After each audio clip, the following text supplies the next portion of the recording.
Hey, what's going on, guys? Welcome back to another Warframe damage video. Today's video is going to be going over combined elemental damage. Each combined elemental damage type is composed of two of the primary elements. Because of this, we have more combined elements than we have basic elements. And the combined elements consist of blast, corrosive, gas, magnetic, radiation, and viral. Typically, if you're modding your weapons for elemental damage, you're going to be using one of these elements instead of the basic elements, because the status effects from the combined elements are quite powerful, and we're going to go into them here. So for this video, I'm going to be giving a brief overview of each element, talking about how their status effects work, give a grade for each element against the three basic enemy types, and I'll also be going over the modding. So hopefully after you finish watching this video, you'll have a good idea of how each of these elements work and how you can mod for them. But let's get started with blast. Blast damage is arguably one of the worst combined elemental damage types. You get blast damage by combining heat mods with cold mods. The status proc from blast causes enemies to be knocked down. When you do get a blast status proc, the knockdown occurs in a 5-meter radius, which is a pretty large radius for a stun. And I say stun here, but really it's just a knockdown. Proccing blast status effect on your weapons is a pretty good way to crowd control enemies, and it will open them up to ground finishers for melee. Although it's also possible to accidentally enter a finishing animation when an enemy is knocked down, meaning that blast procs, especially ones on melee weapons, can severely interrupt the flow of battle. I mention this mostly because if you mod for blast on a condition overload weapon, the blast status effect itself as well as the knockdown both count towards increasing melee damage on an enemy. However, because blast can knock down enemies, this can interrupt your melee attacks by putting you into a finisher animation unintentionally. And while it will increase your damage on melee weapons that use condition overload, it does end up hurting your overall quality of life while playing Warframe. For projectile weapons, this is less of an issue, and modding an automatic weapon for blast can be a good way to crowd control tougher enemies. In terms of blast damage effectiveness, I would say it's only fair against Grineer, especially because most Grineer units don't have machinery and a lot of them have ferrite armor. As far as Corpus goes, it's okay, since it's just neutral. And as for Infested, not too many enemies are going to have fossilized health, and almost none of them have sinew, so I would say it's okay against Infested as well. But if you're modding a weapon for blast, you're going to care a lot more about the status effect than you will about its damage effectiveness. There are some weapons, like most notably the lens, that have innate blast damage, and if you want to increase that damage, you need to run both cold and heat mods on the weapon to increase the weapon's base blast damage. If you were only to mod for either heat or cold, it would simply add just heat or just cold to your weapon. And I'll talk about that more when I go over modding for combined elements. Next up, we have one of the more preferred combined elemental damage types, and that's corrosive damage. Corrosive damage is a combination of toxin and electricity damage. The reason corrosive is often sought after is because of its status effect, which per proc will reduce 25% of an enemy's current armor permanently. Now note here I said current armor, not total armor. If corrosive's status effect removed 25% of the total armor, it would only take 4 corrosive procs to remove an enemy's armor completely. However, because it's current armor, let's say an enemy has 100 armor total. If you proc it once, it goes down to 75. If you were to then proc it again, the enemy would be left with 56.25 armor. So for each subsequent corrosive proc, we're removing less armor every time, because we're still removing 25% of whatever that enemy's current total is. So for an enemy with 100 total armor, we would need roughly 20 corrosive procs to get the total armor down to 0.422. I'm not sure at this point whether or not the game would round up to 1 armor or down to none. But regardless, I think this highlights how many corrosive procs you actually need to remove armor completely. And if you have any interest calculating this per enemy on your own, just check the wiki here and they have a formula for you. But typically most enemies are going to die while you're stripping their armor off, because they're going to start taking more and more damage as time goes on. And because enemies take more and more damage as they slowly lose armor, corrosive procs can be extremely powerful against high leveled enemies. And it's the reason why people like modding their weapons for corrosive. In terms of corrosive damage effectiveness, it's good against Grineer, especially because it deals more damage to ferrite armor. But mostly remember, it's just the fact that you're going to remove the armor anyways. Against Corpus, I would say that corrosive damage is still good, although less effective against Grineer, especially because a lot of Corpus units are going to have shields instead of armor. And while corrosive is weak against proto shields, less of the units are going to actually have the proto shields. So it's not that big of a detriment. And as for Infested, it's still good against them, because most of the harder to kill units are going to run fossilized health. And the increased damage effectiveness of corrosive is going to help with that. So overall, corrosive is one of the better combined elemental damage types. And if you're trying to kill higher level content, it's basically a must unless you're running the corrosive projection aura. Next up, we have gas damage. Gas damage is very similar to toxin damage from my last video. and you get gas damage by combining Toxin mods with heat mods. And gas is by far the most complex combined damage type.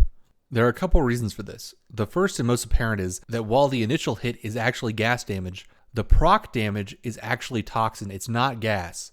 So think about it like you're just making a gas cloud with your proc that then causes Toxin damage to all enemies within the area. The reason this is important for understanding gas damage is because Toxin mods will affect the proc damage and heat mods will not. Heat mods will only increase your gas damage on the weapon itself, which will increase the frequency at which you proc gas, but won't increase the Toxin damage it causes. But the damage over time ticks from the gas cloud are going to be Toxin, and those are only affected by the Toxin mods on your weapon. So when modding your weapon specifically for gas, you want to have as much Toxin damage as possible, and then you just want to have heat damage on it simply to create the gas damage type, and not to increase your overall damage from your procs. So to just show off an example on my Soma Prime so we're on the same page here, I have Malignant Force and Infested Clip, and for my heat damage, I'm only running Thermite rounds. You could add other heat mods like Hellfire, but that wouldn't increase the Toxin damage on your proc. It would only increase the chance of you proccing gas, because it would increase the base damage of gas on the weapon. But to increase the Toxin proc's damage, which is what we're going for here, we're modding for Toxin damage on our weapons when we mod for gas. Now the way the damage works here is in two parts. The first part is the initial damage against the enemy. So when the Toxin damage deals damage to an enemy, that initial status proc deals damage based on your weapon's base damage times your Toxin mods divided by 2. However, it's the subsequent Toxin procs that matter the most when dealing damage over time.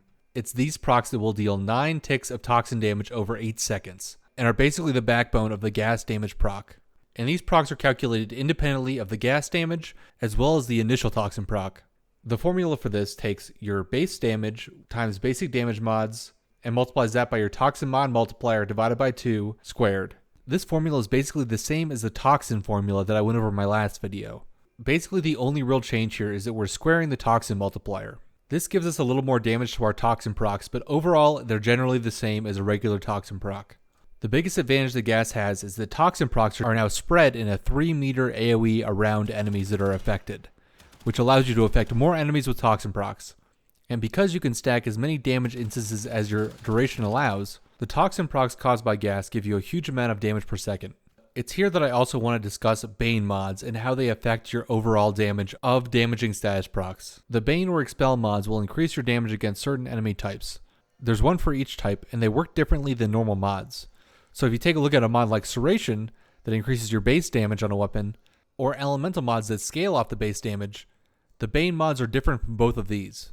What the Bane mods do is that they essentially give you an additional multiplier on your weapon, similar to having like a Rhino buff. Here I'm just going to specifically go over how the Bane and Expel mods affect damaging status procs. The reason that people often recommend them and why they're so good is that they affect both the base damage as well as the elemental multiplier of the proc. This is what people commonly refer to as double dipping, because the damage multiplier provided by the Bane and Expel mods will apply twice per damage instance, once for the base damage and then again for the elemental damage. So by using the faction mods against certain enemy types, you can almost double your damage against them. If you want to know how this formula works, you take the base damage multiplied by any of the plus damage mods like Serration, and then multiply that by the Bane mod. Then you take your elemental multiplier, multiply that by the Bane mod, and then plug it into your damage formula.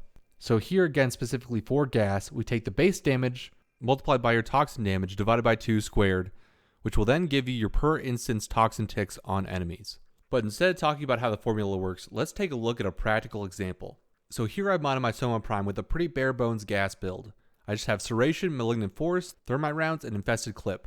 With this build when I attack a charger, my non-crit gas procs deal 50 Toxin damage in a 3-meter AoE. So basically without the Bane mods, I'm dealing 50 damage per tick on enemies. Now if I were to put in Bane of Infested, which gives me an additional 30% damage against infested enemies, that damage goes from 50 to 104. So it doubles the damage that it deals. Even though it's only giving me a 30% bonus, it's actually doubling my Toxin tick damage because of how the formula works. And remember, this is specifically for status procs because they double dip. For normal composite damage against enemies, you're just getting the 30% additional multiplier, which is still good and will still apply to your weapons, but here we're focusing on the status procs. And the faction mods make status procs even stronger. I'm going to be making a separate damage video going over how the faction mods work in general, but for this I just wanted to cover the basics of why they're good for status procs. If there's something I didn't cover here about status procs that you want to see in that video, or if there's an interaction with faction mods that you want to know more about, leave a comment below and I'll put it in that video. But for now, let's get back to the combined damage. So in terms of gas damage's damage effectiveness against enemies, remember all of your proc damage is going to be Toxin. So even though gas has its own unique damage modifiers against certain enemy types, the proc damage is always Toxin, which has its own unique modifiers. Because of this, gas damage is good against Grineer, even though it has a negative 50% modifier against clone flesh, because if you're getting those Toxin procs, they're going to pump up your overall damage. Against Corpus, it's very, very good, because those Toxin procs are going to completely ignore the shields and go right to the Corpus's health. So again, even though we have a negative 25% flesh multiplier with gas, we still get the plus 50% Toxin modifier on our proc damage. And as for Infested, gas is pretty good, but it runs into the same issue that Toxin does, which is that toxic agents will nullify our gas procs against enemies, which isn't necessarily the worst thing, but it's certainly going to hurt your overall damage. Overall, in terms of damage per second, gas is the best combined damage type. It's basically just like the slash of combined damages. And the fact that it applies in a 3-meter area of effect just makes it really good. And remember, by using the Bane and Expel faction mods, you can increase your damage substantially against enemies. But now let's move on to magnetic damage. Magnetic damage is a combination of cold and electricity damage types. Compared to gas damage, magnetic damage is very simple. The magnetic status proc just reduces the total shields of an enemy by 75%. This is a one-time static debuff, so even if you apply it multiple times, it's just going to refresh the duration instead of continuing to reduce the shields by 75%. So unlike with Corrosive procs, where you can continue to strip down armor, the shields will rebound to their original total if you let the magnetic proc fall off. This isn't a bad thing by any means, it just means you need to kill the enemy while the magnetic proc is affecting them. And considering some Corpus units have a lot of shields, this is going to drastically reduce their overall effective health. Which brings me to magnetic damage's damage effectiveness. Overall, I'd say it's only okay against Grineer, mostly because most Grineer units aren't going to have alloy armor, but the ones that do, like Bombards and Noxes, are pretty strong, so it's going to make it harder to kill those units. Corpus, on the other hand, it's going to be extremely strong against, because again, the magnetic proc is going to reduce shields by 75%, and then the modifier is going to give you plus 75% damage against both types of Corpus shields, making it very, very good. As for the infested enemies, it's only okay because it's neutral. So overall, I wouldn't say that magnetic damage is bad against any of the enemy types, but it is most effective against Corpus, and if you're modding for it, you're probably going to be fighting against Corpus enemies. Viral damage is very similar to magnetic damage, in that it reduces the overall effective health of enemies. To get viral damage, you need to mod for Toxin and cold damage. The viral status proc works just like magnetic does against shields, except for the viral works against health, and in viral's case, it only reduces health by 50%. I say only, but that's very, very good. And considering most units in the game have health, and most don't have shields, this is going to reduce the effective health of most enemies by a huge, huge amount. So the way viral status effect works is that when you proc it, it's going to reduce the enemy's health by 50%, and then subsequent procs will then refresh that duration. So if you ever let the viral status fall off, the enemy's health is going to go back to 100%, and it doesn't continue to reduce further and further the more viral procs you get. It just refreshes the original's duration. Also, you might be wondering whether or not the damage you deal occurs before or after the proc happens, and the damage always occurs before. I think the wiki has a very good example of this. So here we can see that the example target has 500 health, which then gets reduced to 450 with the damage, and then the viral proc further reduces it to 225, which is half of 450. So the damage occurs first, and then the viral proc occurs second. This just means that your first viral proc's damage won't work off the halved health, but every other subsequent instance of damage after that, assuming that it's within the 6-second viral proc duration, or you refresh the duration, will be affecting the enemy's halved health. And the wiki also has a good example here of what happens when the viral proc falls off. So you can see here that on step 3, we're the same health value that we are on step 3 with 1 proc. If we were to then again deal 50 more damage to the enemy, that would reduce the current health to 175. But if the proc falls off, then we're back to 400 health, because we've only done 2 instances of 50 damage, meaning that the enemy only has 100 health reduced, which basically just means that as a player, you want to be killing enemies during your viral proc's duration, because if it falls off, then they're going to get a whole bunch of their health back, and it'll set back your progress in killing them. As for viral's damage effectiveness, I would say that it's good on Grineer, good on Corpus, and good on Infested. Now, the Grineer and Corpus might make a lot more sense here, because it's good against clone flesh, and it's good against regular flesh. But Infested health has a negative 50% modifier, and some of the most common units have Infested health, like Chargers for example. But the reason that I still say it's good is because the viral proc is still going to reduce their health by 50%, even with the negative modifier here. So basically, if you're going to be using viral damage, I'd really recommend you combine it with other types of damage, so you can at least proc it on the enemy once every 6 seconds to keep their health at half, but deal damage in other ways. And I think most commonly, people use viral damage in combination with slash damage to reduce the effective health and then deal damage right to that health with the slash procs. But so long as you're keeping that viral status proc up, the enemy's health is going to be half. And there's not many ways in Warframe to simply remove half of an enemy's health, which makes the viral status effect very strong. And then last but not least here, we have radiation. Radiation damage is a combination of heat and electricity damage, and it has a pretty unique status effect. Enemies affected by radiation damage will be able to deal damage to their allies, and they'll also be confused. And what confusion does is it causes enemies to attack each other for 12 seconds while they're affected. The radiation status basically causes whoever's affected to switch teams. This also applies to you and your Warframe. So if you get affected by a radiation proc, say in like a radiation sortie, you will then be able to damage and kill your fellow players. And it's a great way to lose friends in Warframe. But against enemies, radiation can be quite strong because it works like crowd control, making the enemies attack each other instead of attacking you. And if they're not attacking you, then you're going to survive longer. So if you can cause a radiation proc and then maintain it, the enemies are going to continue to attack each other, which will increase your overall survivability. The other great thing about the radiation proc is it will prevent enemies from buffing their allies with passive auras. So this is things like Eximus units or healers. This can really help against higher level content where those auras become more of a problem. As for radiation's damage effectiveness, I would say that it's good against Grineer, especially because the heavier units that use alloy armor are going to take more damage from radiation. So that's things like Bombards and Noxes. As for Corpus, Corpus is okay. A lot of the units have robotic health, but overall it's not the best considering a lot of them are going to have basic shields. As for the Infested, I would say that it's only fair. It's going to be weak against the majority of Infested units, because the majority of them are going to have either Infested or Fossilized health, and almost none of them have Sinew, making it pretty mediocre against the Infested enemies. Although, like I said, it will disable the healer's auras, which can be useful. But overall, I'd say Radiation is definitely the strongest against Grineer. Now that we've gone over the combined damage types, let's talk about how to mod for them. There are a couple simple but not very obvious tricks you can do when modding for combined elements. And understanding how the modding works can drastically improve your effectiveness with them. The first and probably most confusing part for new players is that the mods are essentially read from left to right. What I mean by this is that the game essentially reads your mods from left to right, starting at the top row and then the bottom row. So if I were to mod my weapon with Malignant Force and High Voltage, I would get Corrosive damage. If I were to then add Thermite rounds and Rime rounds to that, I would get Blast damage. So it stays Corrosive because I have the Malignant Force and High Voltage first, and then I get Blast because it's Thermite rounds followed by Rime rounds. However, if I were to then swap the Thermite rounds with the High Voltage in the center, the damage types would change to Gas and Magnetic. Gas because I have Malignant Force with Thermite rounds to create gas damage, and Magnetic because I have High Voltage and Rime rounds to create the magnetic damage. Again, the game is essentially reading these mods from left to right, and that's how you create different elemental combinations.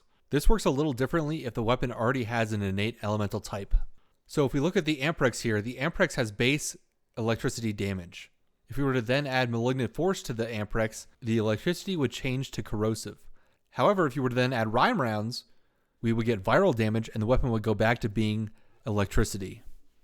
This basically just allows you to mod for different elemental combinations on weapons that already have innate elemental damage. So for the Amprex here, we're able to get both viral as well as radiation if we were to then put Thermite rounds on the Amprex. And the same modding rules would apply here. So if we switch Thermite rounds with Rime rounds, it will then change to gas and magnetic damage. If we were to also add High Voltage to this, it would simply increase the damage type that's currently using the electric. So here I would get more magnetic damage.